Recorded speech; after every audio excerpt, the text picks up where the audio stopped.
It is glorious, but I have a dread foreboding that at some time the same doom will be pronounced upon my own country. Scipio Africanus, weeping over the burning of Carthage.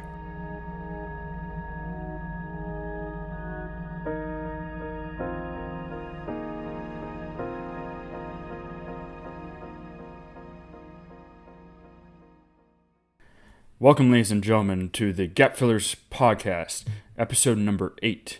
My name is Michael Bradford, and let's get started. Key developments in DOGE this week, as Elon Musk put forward the DOGE Dividend, and Trump has put forward at least a little bit of support, and he said, quote, "we'll think about it."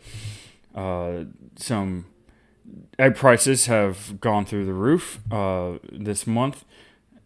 And the governor's race has already been decided in Trump's eyes with the endorsement of Byron, who frankly hasn't even announced that he's running yet.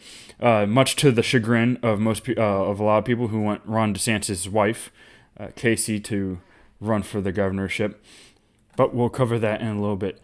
If you would go ahead and follow me on Facebook or X, that would be much appreciated. That way you can keep it up to the current events, some stuff that's not covered in this podcast.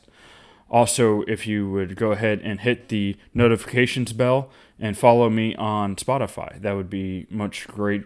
I would be much grateful for the support, and this will help get the podcast out in the algorithm and such. All right, so let's get started. Egg prices have reached their highest cost in 2 years. In January 2023, it peaked at $4.82, and now we're all the way up to $4.95 after our 2-year dip.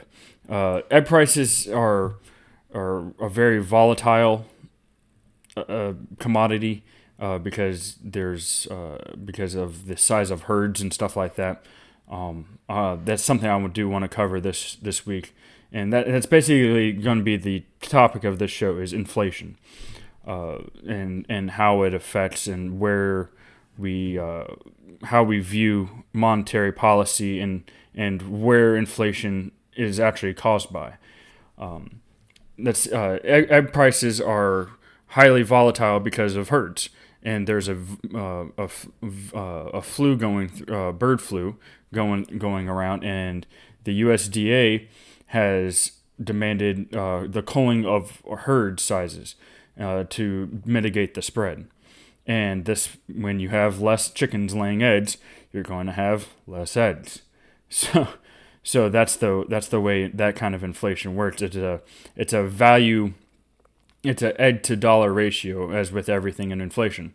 So if you don't produce more eggs, you don't get, it takes more dollars to pay for the eggs. Whereas this is a kind of a micro single industry problem as opposed to a broad spectrum inflation problem, as we've dealt with over the past 4 years, which most people have blamed Biden for. However, if you take a view at wider monetary policy, it's pretty much everybody's fault. There's only a couple congressmen that I wouldn't blame for this. Primarily Rand Paul and Thomas Massie, because they're the only ones focused on not raising debt limits and spending into trillions of dollars every year and deficits. And so we'll cover that a little bit. Let's dive into that a little bit with the view of economic theory a little bit. There are really 3 schools of economic thought. There's Austrian, Chicago, and Keynesian. For the past 100 years or so, in fact, just about 100 years even, most governments have focused on Keynesian economic theory as put forth by John Maynard Keynes in his book. And basically what he theorized is that governments can control an expansion of government of economics of economic growth, if you will, to help stabilize the economy If in the 1800s you had massive booms and bust cycles, but in doing so, you had kind of economic resets every 7 to 10 years, and so your money supply would shrinking and would constrict, excuse me, and expand with the amount of product on the market. So if you have more cotton to gold, the gold prices are going to constrict. So and then dollars would be just a placeholder for that gold, and that's the way monetary policy, paperback monetary policy had worked all the way up to the Civil War. The Civil War was the first time they really printed greenbacks. They tried it with a couple of banks, but this is really where that took off. And this is basically to allow for deficit spending, without causing mass problems within the economy. It kind of kicks the can down the road, because eventually it gets out of control. As we can see, if I'll put up this chart on my pages, but if you see when we went off the gold standard in the 70s, we then created massive swings in inflation, with the expansion and constriction of the economy. And so the Federal Reserve has consistently tried to keep up since it's been created in 1913. And in fact, the monetary policy that created the Great Depression was greatly caused by the ignoring and trying to control monetary policy, as well with 100 different things. So it was kind of a perfect storm. But so Keynesians are focused on strict control, and they have been pretty much every Republican and Democrat has been Keynesian. And in fact, Trump is probably the least Keynesian one we've had. There's been a couple other ones that are kind of mellow. Ronald Reagan was kind of he was more Chicago school, which is a blending of Keynesian. It kind of takes things as it's a pragmatic, whereas Austrians are pure economic theory. This is the way it works, no matter how bad or something gets for somebody, and it goes along with libertarian, and basically it allows for strict corrections and allowing the market to work itself out, because people speculate, people make wrong bets in the economy. And it allows people to reset the economy to go through a growing pain or go through a time of hurting to reset itself, instead of having a government basically put a Band-Aid on a wound, and instead of doing surgery on it, they just put a Band-Aid over it, and sooner or later you end up with a wild swings of inflation, which is what we get here. And Keynesians really hate deflation, and so since we've gone off the gold standard, the value of the dollar has shrunk enormously. I mean, you think about 5 cents being worth $1 today, or $1 being worth 5 cents today. Over 100 years, that's basically how that's gone. Is what would cost you 5 cents in 1930 basically cost you $1 to $1.50 today. So that's because of the growth of the money supply in fiat currency, and so that the whole reason we have fiat currency is so we can expand and we can deficit spend without major consequences, and those chickens are going to come home to roost eventually, and we're seeing that. We saw that during Jimmy Carter, we saw it during during the 60s or during the 70s of the Vietnam War. Reagan had massive inflation. We had interest rates all the way up to 20%, trying to constrict the amount of money supply in the economy, which causes a depression or a recession, possibly depression. And we kind of dealt with that over the past 4 years. This has been a weird system this time, because it has dealt a lot with COVID. And you had a lot of the backing off of supply and the printing of dollars, which compounds the problem. So the key, the massive surprise is that there's not more inflation, not that there is inflation. This has, we printed $3 trillion in 2020 alone, trying to keep the economy afloat while everybody, stopped working. So people stopped producing and just had dollars from the government, and it compounds it throws the economy way out of balance. There's no goods to be bought, and there's excess dollars to buy the goods, and so that's what causes inflation. And when you have an equilibrium, you tend not to have a wild swing.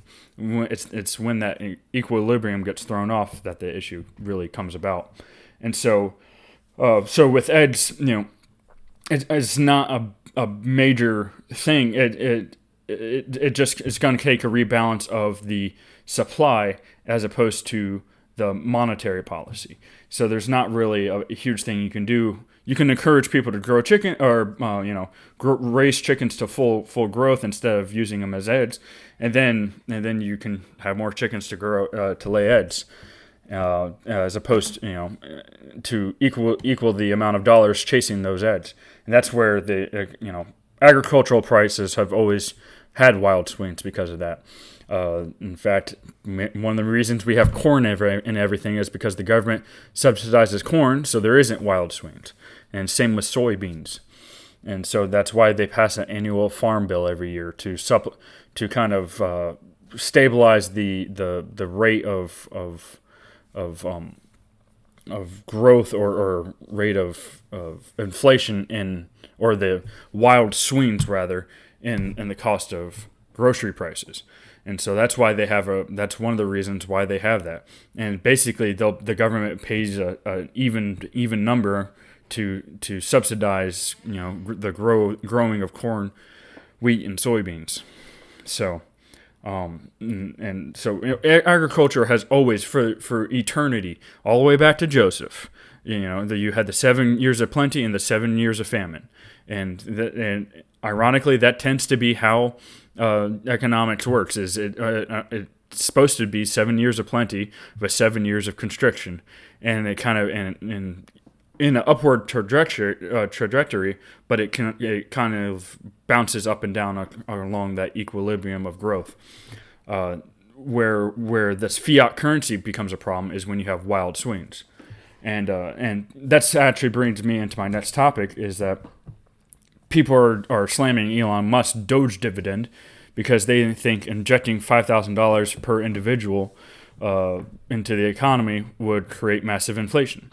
Now, I agree. This has massive inflationary risks.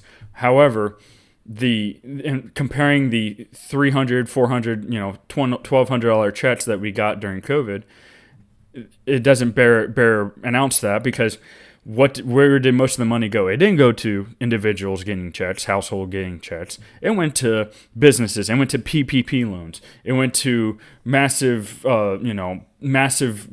basically pay not to work programs. And that's where most of the, $3.8 trillion went in during COVID. Was only a small, $800 billion of that went to individuals, and the rest went to massive companies to not fire people during this time. And so it allowed companies to stay afloat for not producing anything. Well, that's definitely inflation. And this is inflation. No, there's no doubt about it that this has inflationary risk. But the comparing apples to oranges in the economy is a lot different. You're not paying people not to work. You're giving them a refund on their tax burden. I still don't agree with giving out dividends. I would rather see a reduction and a surplus in the government, paying down debt. And we'll get into that. In fact, yeah, let's do that. So this week I posted on Facebook. There was so they're trying to do that, and the average interest rate that the government pays on its debt is about 3.3% right now. That's all current debt is about 3.3%. All new debt, however, because interest rates have risen, they have to compete with those interest rates, and interest rates have the new interest on all debt is 4.3%, and so that's a whole interest point higher on the debt. Now, that might not seem a lot, a 1% jump might not seem a lot, but if you compare it to $36 trillion in debt right now, that is a large amount that's what, $43 billion every year on interest. For every trillion that you have in debt, that's $43 billion worth. So the amount of interest that the government pays right now in interest alone is $1 trillion. It's 36 trillion, 3.3% is $1 trillion a year in just interest on the debt. So if we didn't have the debt, we would only have a $1 trillion interest or $1 trillion deficit a year, and we would be able, and DOGE thinks that they can make it up and with Royce, fraud, and abuse, which means that we could have a balanced budget if we didn't have a $36 trillion $36 trillion debt right now. And so it compounds on itself because there's no will between the most Republicans, overwhelming amount of Republicans, and all Democrats. They don't really want to cut the waste. Only 27 Republicans voted with Rand Paul this week and massively slashing the debt, cutting spending. The Democrats only want to raise taxes, and they don't care about how much they spend on anything. And the Republicans never want to cut anything of substantial. Social Security, Medicaid, Medicare, and defense spending. One of those is going to have to be cut a lot, or some of them is going to have to be cut a little. And that's the only way you're going to do that. However, all of those are political suicide because the seniors and the boomers, they think that their Social Security pays for them. Sure, yeah, but you put in this interest Social Security with $1980, and so you're expecting $20 with your $1980, and because of fiat currency, those dollars you paid in 1980 aren't worth as much.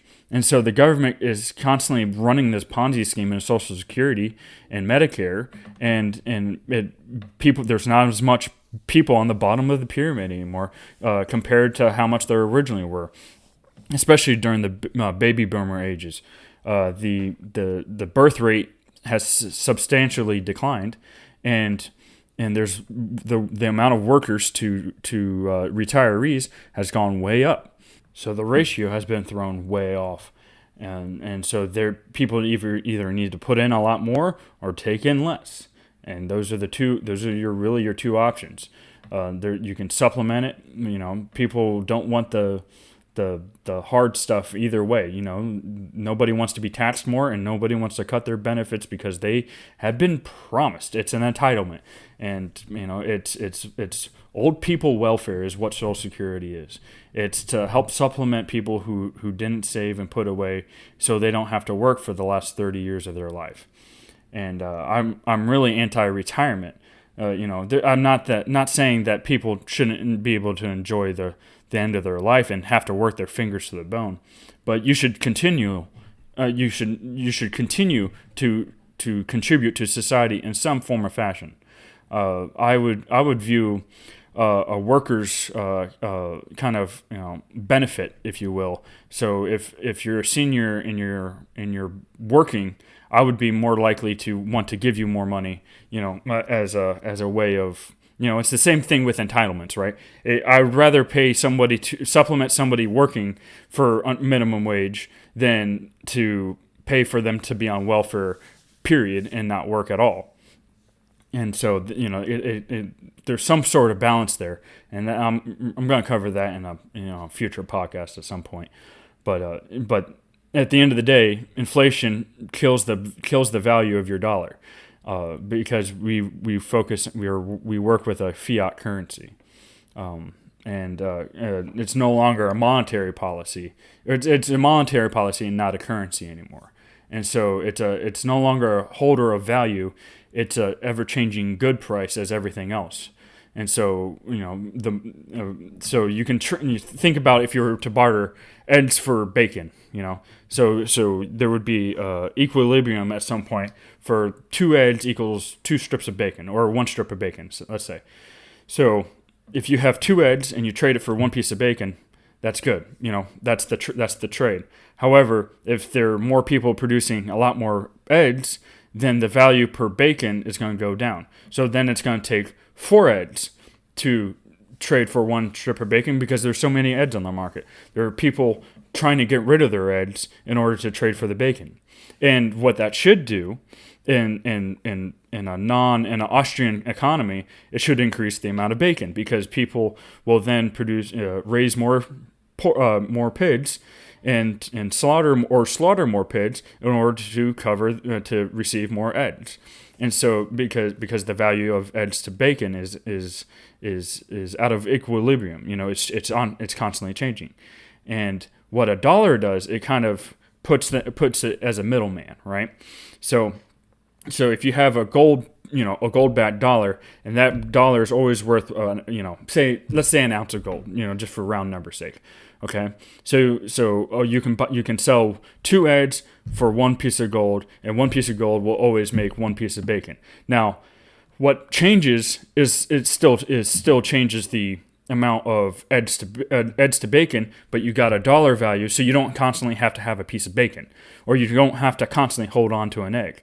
You can trade an egg for somebody. You can trade a whole chicken to somebody, and they can give you $5 for it, or it basically allows you to slaughter a whole cow and distribute it equally, as opposed to trying to sell a whole cow, because it's obviously worth more than 1 chicken. Right. So if somebody is, especially in an urban environment, you need a placeholder of currency, and that's where a dollar would come in if it was backed by a piece of gold, because a piece of gold is a lot more valuable, or maybe not valuable, but it's a lot more difficult to store than a piece of paper. And so that piece of paper is a certificate for a bank or to the federal government as a piece of I own this piece of gold, quote unquote, or silver, and so you basically trade the paper of owning the gold instead of trading the gold itself, and that holds the value of the currency. However, what the government has done with fiat currency is done away with all that, and basically it printed trillions and upon trillions of dollars, and now the dollar is basically a tradable commodity like everything else. Now you can only pay taxes in dollars, so it still holds that kind of value. However, if you were to get rid of that, the dollar loses its worth. The only thing backing the value of dollars is that people accept dollars. If somebody views a dollar as worthless, it's worthless. Just as every other commodity. If somebody doesn't think a commodity has value, it doesn't have value. The only reason people use gold is because it's hard to reproduce gold, and it's hard to reproduce silver. I mean, you have massive mines, but at the end of the day, you have billions of people on Earth. And so, you can dig more gold out of the ground, but it's a lot more difficult. And there's only a certain amount of gold. And that's where people have tried to come up with cryptocurrency like Bitcoin and stuff like that. These other meme coins are useless, but at the end of the day, Bitcoin tries to be the gold standard, if you will, of a currency. It tries to kind of reform that as a currency. However, the value constantly fluctuates because people are trading it like a commodity as opposed to a piece of gold, because people still view gold as dollars, or view gold as valuable, as opposed to Bitcoin, which is compared to its dollar value. So if you're comparing its dollar value still, the Bitcoin wouldn't be worth as much. That's why it constantly fluctuates up and down. Whereas gold doesn't fluctuate highly because people view it and people hoard it and people store it. People, it's not something people buy and sell a lot of on a regular basis. If you were to buy a thing of gold, you're probably not going to sell it for a long period of time, because it has a stored value, and it has so it's not reproducible, and it has a history of stored value, and so along those lines, everything else, that you trade doesn't have a stored value. Dollars don't have stored value as much as they used to because of inflationary and fiat currency. So at the end of the day, if you want your prices to go down, or your prices don't go down because the government's never going to be deflationary. So the deflation scares the crap out of politicians because it makes people hoard onto dollars. And when people hoard onto dollars, they stop investing, and stop investing means the economy stops. So they want a free flow of monetary value flowing through the economy, and so that's where kind of the currency comes into line. But very rarely does it go up and down. It just goes slightly up, and so their goal is to get 2% at the Federal Reserve. And their goal is to never get negative 5% or negative 2% or negative 0.5%. They don't want that because that means people make money, if you will, quote unquote. If the price goes down by 5%, that means $1 can buy 5% more of what $1 in the past did. And so people would be more likely to hoard onto dollars, and when people hoard things, it becomes a runaway deflation as opposed to inflation. And so, people buy and sell goods, but if somebody thinks the price of something's going to go down, they're going to hold onto that dollar. And, so the government doesn't want you holding onto that dollar because they want you to spend it. But that's where interest rates come in, is basically they try to get you to spend less. Or basically every time you spend it, more of it gets taken out of circulation into the Federal Reserve, and the Federal Reserve charges these banks a higher interest rate to sell more of their debt, and so on and so on. So I hope I made that semi understandable. If you have questions, please don't be afraid to message me. I love talking about this kind of stuff, but this is kind of the loose way of saying it. If there's somebody here to ask questions, that would be kind of a good way to bounce stuff off of. But until I get somebody to work with me, I think it's just me bouncing ideas off of the air like this. I hope I made this understandable. If I made any mistakes, please let me know as well. Real quick, the Byron Donalds thing. Byron Donalds is a fairly good conservative with a 93% score, conservative score from Heritage, which is a fairly reputable conservative site. They gave one of my favorite Republicans a low score, so I don't know, or a lower score, so I'm not sure what that's about. Probably because he's more libertarian than Republican, so that might be part of the problem. But Byron Donalds has been in Congress for going on 5 years now.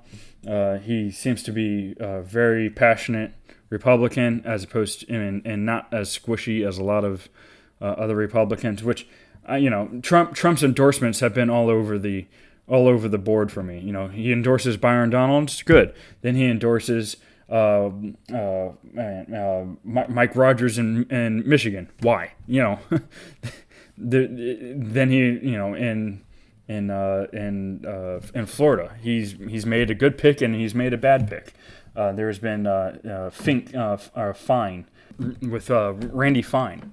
And so Randy Fine seems to be more of a, patronizing to Trump, but very squishy on a lot of other policies. So My push is, I don't push for Republicans because, there's Republicans all over the board. And so, Democrats are always lockstep with each other.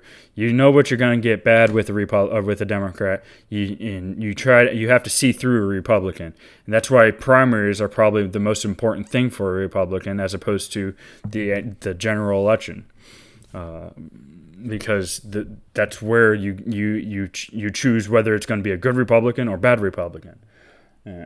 And most of these, like Mitch McConnell. How does Mitch McConnell get into the same state that elects a Democrat governor and then it elects a libertarian Rand Paul and a libertarian Thomas Massey? It doesn't make any sense, but they got money behind them, and people vote for an R by their name.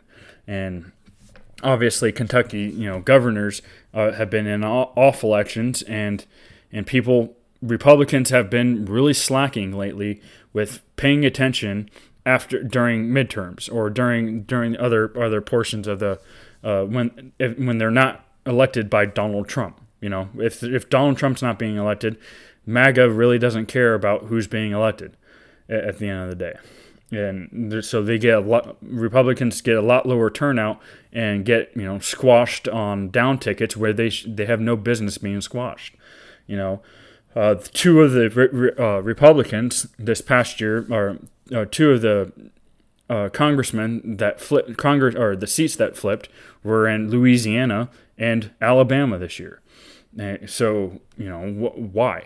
That's why Congress is so tight. Even with a 54% to 50% or to a 49% Democrat loss. Votes across the board in Congress, you still only end up with a 4-seat majority. So, anyways, I thank you all for joining me this week. Please, if like I said, subscribe or on Spotify for notifications. Follow me on Facebook. Facebook page is GapFillers Podcast. And on X, it is at GapFillers 1776.